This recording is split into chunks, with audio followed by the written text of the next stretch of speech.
নমস্কার, আপনারা দেখছেন দৃষ্টিভঙ্গি। আমি মধুরিমা রয়েছি আপনাদের সঙ্গে। বাম সরকারের পতন ও পরিবর্তনের সাক্ষী নন্দীগ্রাম বঙ্গ রাজনীতির অন্যতম এপিসেন্টার। এখন নন্দীগ্রাম বিজেপির দখলে, যদিও বিজেপির নন্দীগ্রাম জয় নিয়ে মামলা চলছে।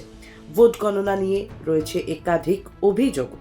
বিরোধী দলনেতার সেই নন্দীগ্রামের মানুষকেই বিনামূল্যে চিকিৎসা পরিষেবা পৌঁছে দিতে সেবাশ্রয় শিবিরের উদ্বোধন করলেন অভিষেক বন্দ্যোপাধ্যায়।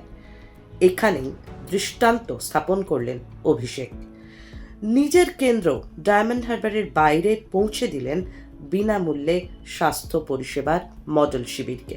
প্রতিপক্ষ শিবিরের জেতা আসন বলে দূরে সরিয়ে রাখলেন না। এদিকে বিজেপি ঘৃণা এবং বিভাজন ছড়িয়ে দিচ্ছে। শুভেন্দু অধিকারী বলছেন, যারা আমাদের সঙ্গে কেবল তাঁদেরই বিকাশ।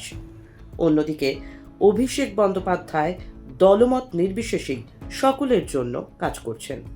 জনপ্রতিনিধি হিসেবে রাজধর্ম পালনে ত্রুটি রাখছেন না। ঘৃণার আবহে যেন ভালোবাসার প্রতিরোধ করছেন তিনি।